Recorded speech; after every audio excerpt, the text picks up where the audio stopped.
Então as ações do Banco do Brasil, se você for olhar de pertinho o que está acontecendo com elas, o que a gente vai ver é que, apesar de nos últimos 6 meses ela até ter subido cerca de 5%, o fato é que de fevereiro para cá, as ações do Banco do Brasil já chegam a cair quase 10%. Inclusive, alguns dias desse mês específico, uma queda de mais de 4%. Só que se a gente olha para o último resultado reportado no começo de 2024, o lucro líquido do banco foi recorde. E aí com isso fica a pergunta, poxa, o lucro está subindo, mas a cotação tem dado uma caída, será que o Banco do Brasil ficou bem barato agora? E mais, será que ela é uma ótima pagadora de dividendos para quem está pensando em dividendos nesse momento? Eu já vou te responder isso muito claramente, mas me responde aqui nos comentários, você investe no Banco do Brasil?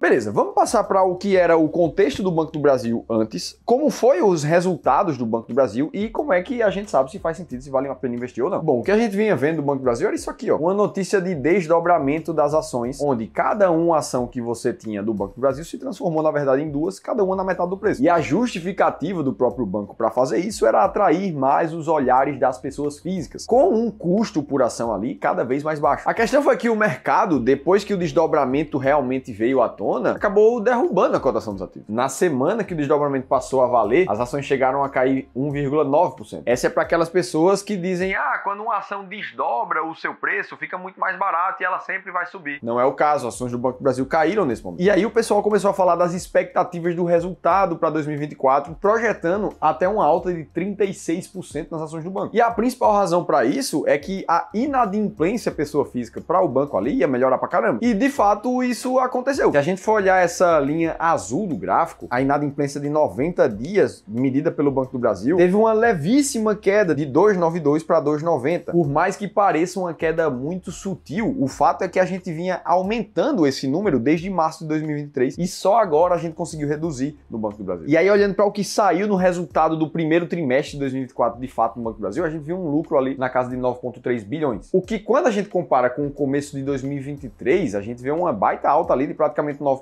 E o mercado acabou vendo esse lucro do Banco do Brasil com bons olhos, uma vez que a expectativa da Bloomberg, por exemplo, era que o Banco do Brasil tivesse um lucro de 8,8 bilhões e da XP cerca de 8,7 bilhões, só que o lucro veio 9,3. E uma parte dessa diferença de lucro veio pelo que chamaram de ajudinha do Milei lá na Argentina. E isso aconteceu porque o Banco do Brasil é responsável por controlar o Banco da Patagônia, que fica lá na Argentina. E justamente por causa desse controle, o Banco do Brasil acabou tendo uma variação cambial positiva no seu balanço. E isso aconteceu porque o peso argentino em relação ao valor do real teve uma desvalorização desde o início do governo Milei até agora. E aí, quando a gente vai olhar as contas de resultados financeiros do banco, que inclui essa variação cambial, a gente vê uma alta de 223% na margem com o mercado, como está mostrado nessa figura. Então, o resultado veio levemente acima do esperado por causa do efeito Milei, mas vamos olhar para os resultados macro dos últimos anos do Banco do Brasil para entender. E aqui a gente lista alguns pontos. O primeiro deles é a receita do Banco do Brasil, que está na sua máxima histórica, pelo menos nos últimos 5 anos. Olha essa última barra verde, como ela é levemente maior do que todas as outras. O que, consequentemente, fez com que o lucro líquido do banco também fosse recorde dos últimos anos. Olha essa outra linha ali, que mostra o lucro despontando, principalmente de 2019 para cá. Consequentemente, como cotação costuma acompanhar lucro, o Banco do Brasil se valorizou bem mais do que o Ibovespa nesses últimos 3, 4 anos. E a consequência seguinte é, se o lucro foi recorde, o dividendo do Banco do Brasil também vem batendo recorde atrás de recorde nos últimos anos. Olha a barra de 2023 fechado ali, como supera por muito os anos anteriores, isso numa janela de 10 anos que a gente está observando. São resultados realmente expressivos. Agora sim, vamos responder nesse vídeo se faz sentido investir no Banco do Brasil, mas pensa comigo, será que só pelo aumento dos resultados recentes, pela cotação mais alta que o banco vem demonstrando e os dividendos recordes, isso é suficiente para a gente pensar em investir no banco? Ou o contrário, se é suficiente para achar que é hora de sair do banco? Porque afinal de contas, quando a gente vai decidir se a gente quer comprar ou vender um ativo, a gente precisa colocar ele em perspectiva. Lembra que na bolsa são mais de 400 empresas com negociações de ações que você pode comprar ou vender todos os dias. Como é que eu vou saber se não tem uma outra empresa com um resultado melhor, que está mais atraente para o que eu quero nesse momento? Afinal de contas, a gente pode olhar para o resultado da WEG, por exemplo, que em termos de lucro líquido, ela é praticamente uma escadinha. Ela só sobe nos últimos anos e continua com expectativas de continuar crescendo. Ou se a gente for falar de dividendos, a gente pode olhar para o caso da Mali Metal Leve, Leve 3, por exemplo, que só nos últimos anos está com uma média de dividend yield de mais de 15%. E mais do que isso, a gente vai olhar para a renda fixa nesse momento, a gente vê várias oportunidades pagando IPCA+, mais 6, que todo mundo fala que é a taxa mágica de investir no mercado financeiro, uma vez que essa taxa bate quase todos os outros benchmarks do mercado. Aí você para aqui e pensa, são muitas opções,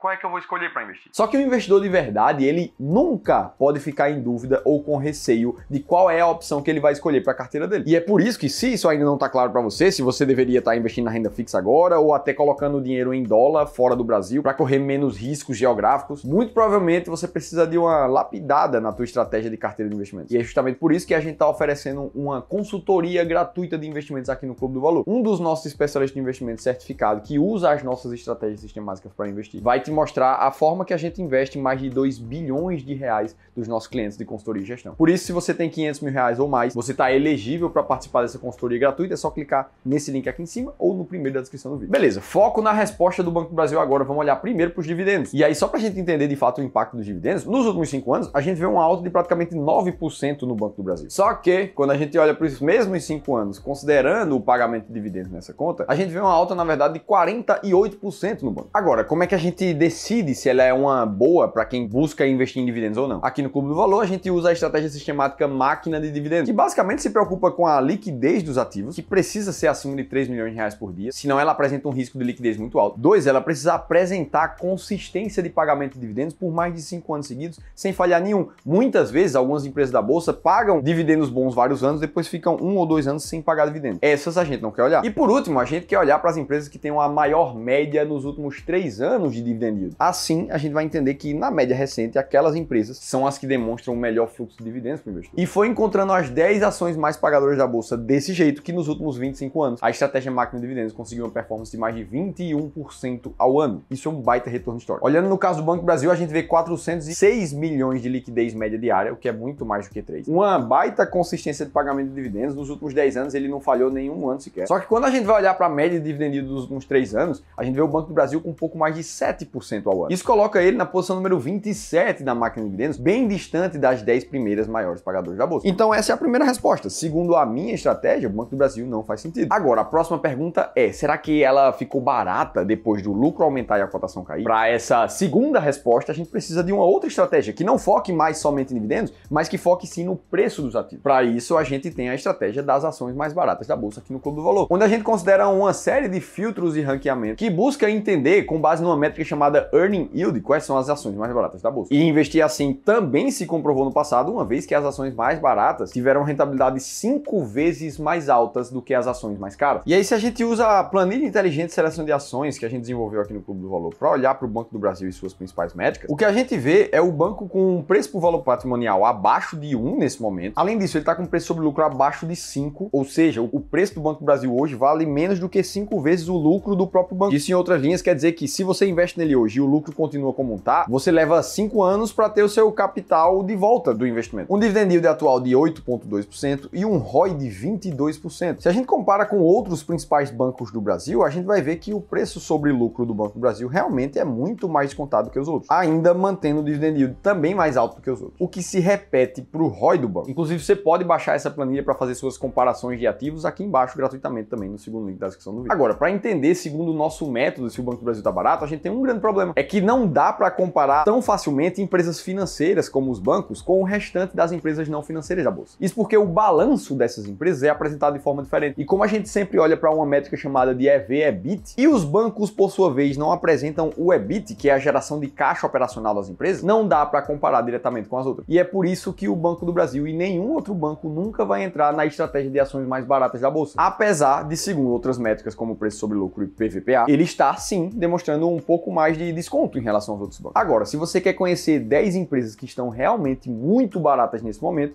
você pode ter acesso baixando esse e-book gratuitamente que a nossa equipe escreveu, te ensinando a aplicar a estratégia das ações mais baratas da Bolsa e te mostrando essas 10 ações lá no fim. Só clicar no link aqui em cima ou no terceiro da descrição do vídeo. Dito isso, eu te mostrei aqui o contexto inteiro que a gente está vendo no Banco do Brasil, o crescimento de lucro que a gente vem tendo, mas também te mostrei que ele não faz tanto sentido nem para quem está pensando em dividendos, nem para quem está procurando ações baratas segundo um método claro e comprovado nesse momento. Se você quer continuar aprendendo aqui no YouTube e quer ver um outro vídeo falando de um outro banco, assiste esse vídeo aqui mostrando o que está acontecendo com o Bradesco e por que ele caiu mais de 50% nos últimos 5 anos. Se teve pelo menos uma informação nesse vídeo que fez sentido para você, deixa o like aqui embaixo. Se inscreve no canal do Dinâmico que eu estou esperando no próximo conteúdo.